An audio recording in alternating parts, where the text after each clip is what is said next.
Okay, I'll say part three. You sent your questions to me in English, though some of the content might as well have been in Portuguese to me, but I'm not a very educated man. Can you explain Bayes' theorem for OU and correlation? Well, yeah, the stuff you told me about, Oh in layman's terms, because I'm assuming my God. other people will understand it either. Just give me a I, base. I, I okay. I thought the idea was people to see this actually. I will try to put it as simple terms. There are two types, maybe more, but I only know two types of mathematics. Okay, you have the frequentist mathematics, where a guy takes a look at an event and he says, "Look, this team has over 2.5 goals so many times. It's you are going to see the frequent it's the mathematics, and that's the basics of the statistics. But there's something called Bayesian mathematics, Bayesian inference, which is called conditional probabilities. So basically, what they do is they correlate one probability of a certain event with other, and you can infer. You get an inference. So there are many examples. And then you told you told me to explain a little bit about uh, the Spearman correlations and the Bayesian correlations.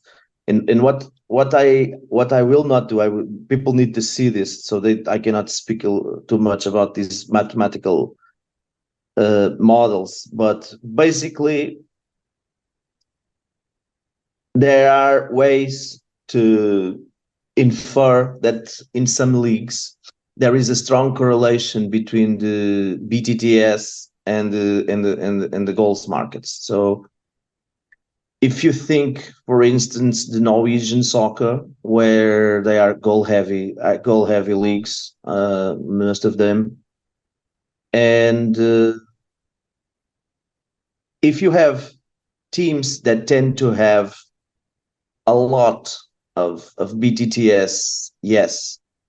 So these games that will involve these teams would probably be more willing to have over 2.5 goals. Meaning, we know this by no need to be a genius. So if you need to over 2.5 goals to beat to beat the market, you need to have 3 goals or more.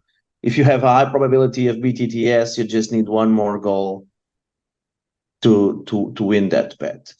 So working with models with Bayesian statistics and these type of Spearman correlations back then were the way I had to find out places where these games should be priced differently. So if my models would give me correlations in those that would tell me that these prices should be much lower than the ones they were on the market, I would just basically eat them. So it's all on the internet. Bayesian mathematics, Bayesian inference, and Spearman, and everybody that has some curiosity on mathematics can study. I'm not sure if you do this, but I can even send you a paper written by someone at an university many years ago about the Spearman correlation, about the the BTTS. This is one of the works I used to make my model. It's not complex, and it's interesting. If someone wants to read it, I can send it over to you, and you can put it a link or something like that if you do this, because it's people will get an idea, much better idea, how to simply model things just to have a glimpse of what they need. I Ideal. cannot explain much more than this because we will have zero listeners to this part three. No, we'll definitely do that. We'll do that. A mutual friend of ours told me that you're an insatiable learner. I mean, how many books did you read, forums join, brains to pick before you started betting seriously? That's a great question. Ah, let me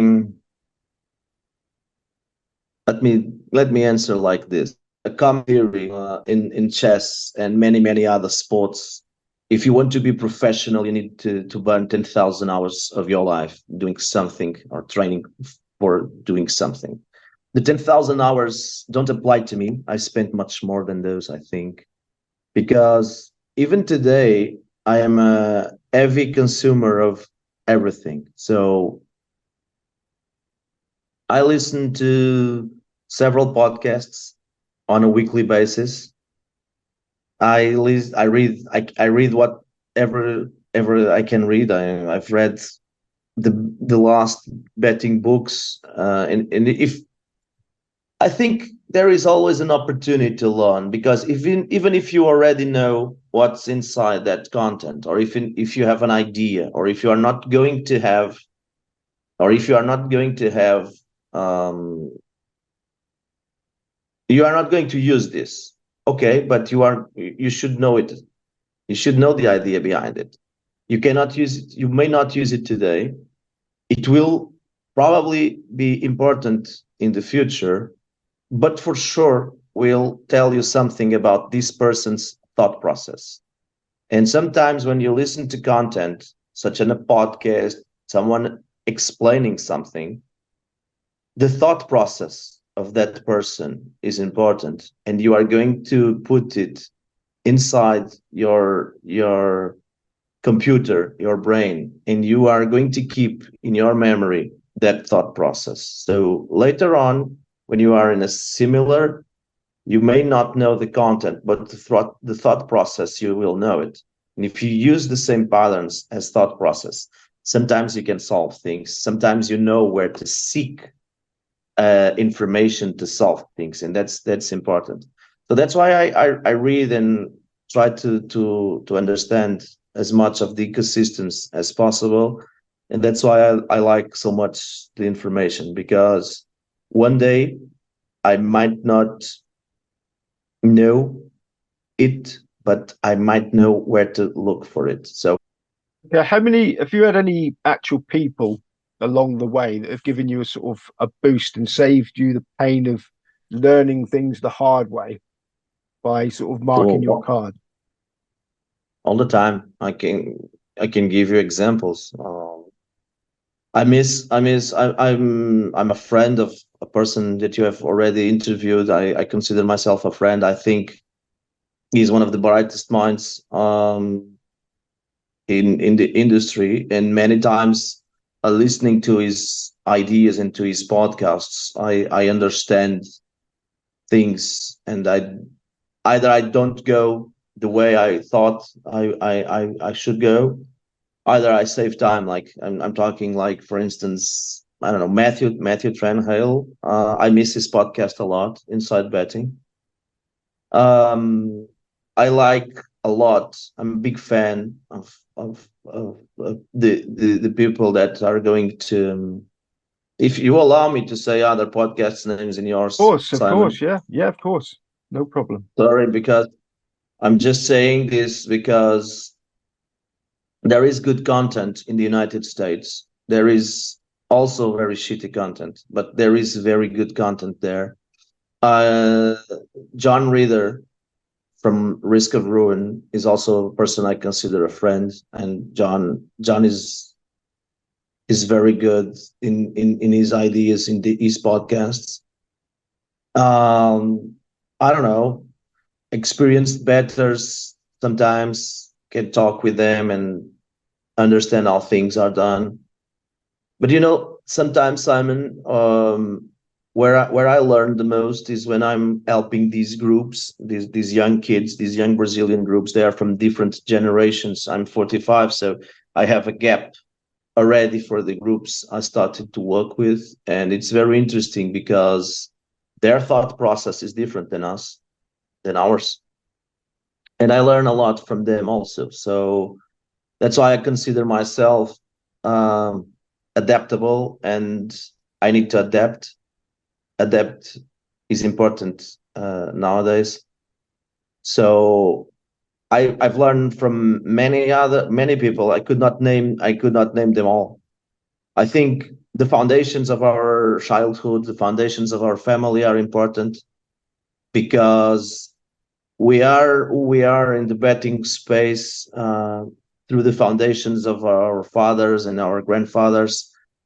Most of our skill set that we use on the ground in the trenches, like I like to say, are from our first memories and first thoughts in our childhood.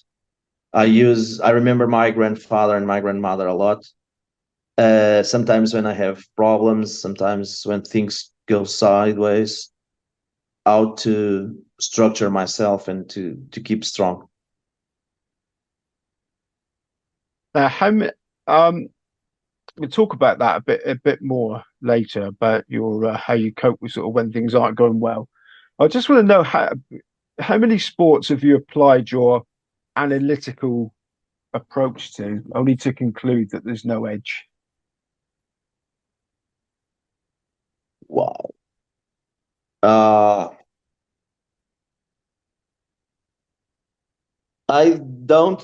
If you are asking me, where did I conclude I have no edge? How did I conclude, or in which sports I don't think I have an edge?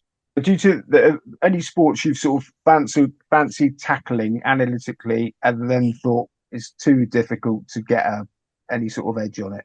Is there a sport Ah, like that? okay. Yeah, many. I've never tried cricket, but I imagine cricket to be a live betting sport. But for instance, for me, it's impossible to model American sports such as NFL.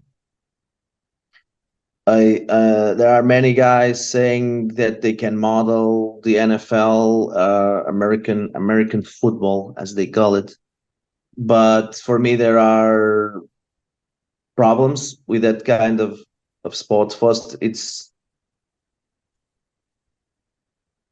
the leagues are too small. The leagues are too small. The teams, they have the roosters, and I think it's impossible to model. If I wanted to model sports now, I would probably stay away from football.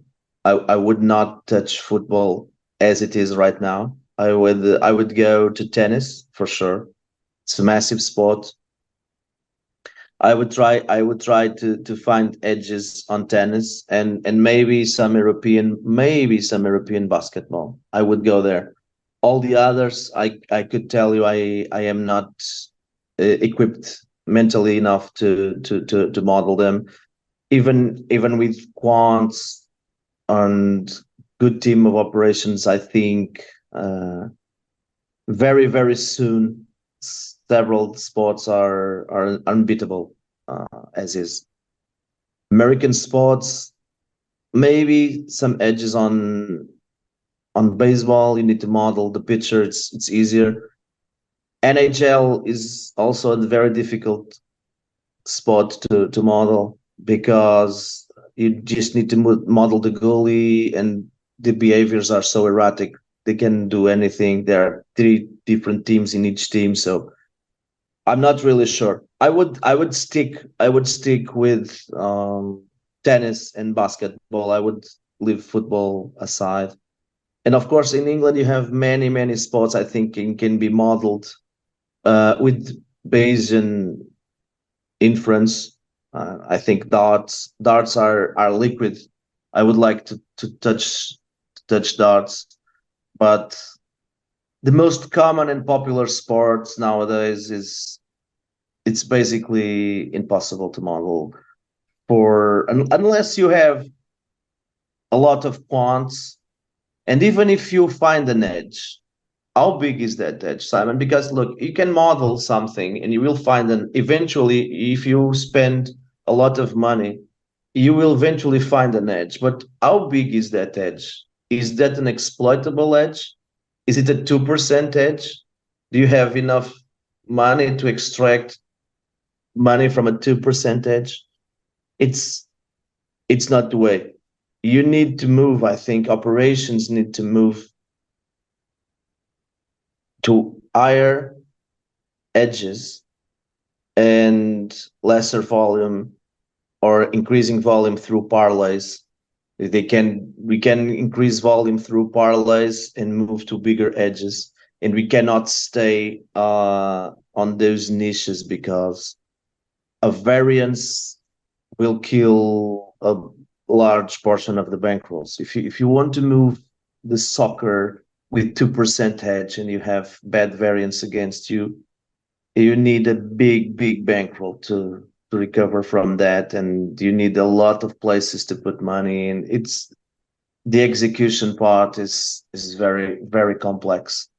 Those are for the big super syndicates, and even them, I'm pretty sure they have to have their business very controlled in order to not let it flow. So young guys are listening, take a look at niche. Don't follow the sports from the heart, but sometimes take a look at other places. Low hanging fruit, like the US used to say.